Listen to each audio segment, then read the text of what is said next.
Sometimes a single week can change everything. In the last week of January 2026, one political event in Washington set off a chain reaction that you could feel all across the globe. It was a week that really showed us just how connected and maybe how fragile our world really is. So let's break down exactly what happened step by step. And it all kicked off with these powerful words from the new president's inaugural address. This really set the tone for everything that came next.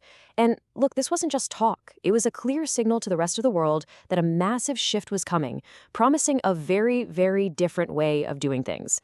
Yeah, they weren't just talking a big game.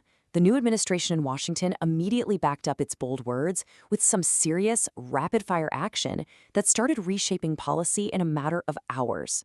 I mean, that first day was just a blur of activity. A state of emergency was declared at the border, a hiring freeze was slapped on the entire federal government, a complete review of all trade deals was ordered under a new America First policy. And then, in one fell swoop, they reversed 78 actions from the previous administration. Just like that. The sheer speed of all this sent a huge message, right? The old way of doing things? Over. Okay, so while all that's happening at home, let's pivot to the world stage, where this new approach was about to face its first major test. All eyes suddenly turned to the brutal, ongoing conflict between Russia and Ukraine. You see, while everyone was glued to the headlines coming out of Washington, something quieter, but maybe even more important, was happening behind the scenes. On January 23rd, diplomats from Russia, the US, and Ukraine met in Abu Dhabi. This was the very first meeting of a new security working group, and this, created this tiny flicker of hope that maybe, just maybe, a breakthrough was possible. But here's the thing.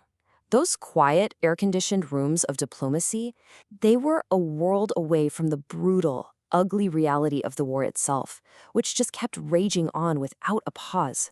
In this timeline, wow, it just lays bare the two completely different realities of that week. So even as they're talking about peace, the violence on the ground was just nonstop.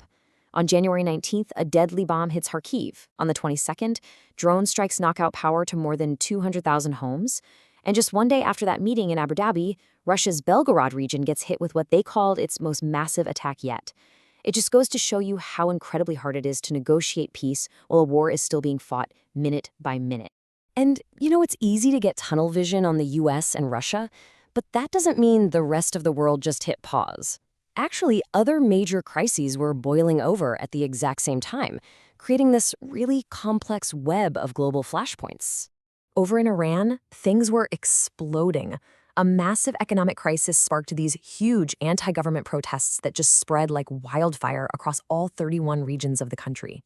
People flooded the streets, absolutely furious about insane prices and a currency that was in freefall.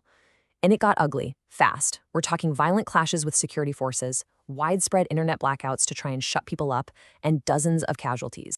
At the very same time, thousands of miles away in the Swiss Alps, you have the World Economic Forum in Davos. That annual meeting of top CEOs, politicians, and economists. And honestly, it felt like they were on a different planet. While countries were dealing with war and civil unrest, these global leaders were focused on a whole other set of problems: the power of AI, finding a path to global growth, climate action, and this big idea of rebuilding trust in a world that felt like it was falling apart. Okay, so you've got this new administration, a war, massive protests, high-level meetings, a lot of moving parts, right? So the big question is, how did the financial markets react to all this chaos? This is where we get to see what the money thought of it all. Well, the market's reaction was really interesting, a bit of a mixed bag, actually. For instance, US stocks actually went up, mostly because everyone was so excited about new investments in artificial intelligence. The US dollar, on the other hand, dipped a little. Why? Because the markets were kind of relieved that there weren't any immediate drastic trade tariffs slapped on. And even oil prices went down, probably because those diplomatic talks eased some of the fears about a bigger conflict in the Middle East, at least for a moment. But if you zoom out from the day-to-day ups and downs, there was this underlying feeling of caution. The International Monetary Fund put out its forecast for global growth, and they pegged it at just 3.3%. Now, 3.3% might not sound like much, but you have to understand that's below the historical average. And what that really means is slower job growth, more pressure on your wallet. It was a sign that the global economy was in for a pretty bumpy ride that year. So, when you look back, that one week in January really felt like a snapshot of a world in flux. We saw a new political era starting in Washington. We saw fragile peace talks happening right next to a brutal war, and multiple crises all unfolding at once. And it all boils down to this one massive question. With all the old rules being thrown out the window and new powers making their moves, are we headed for more conflict? Or are we on the verge of some radical new kind of cooperation? That's the question that week left hanging in the air.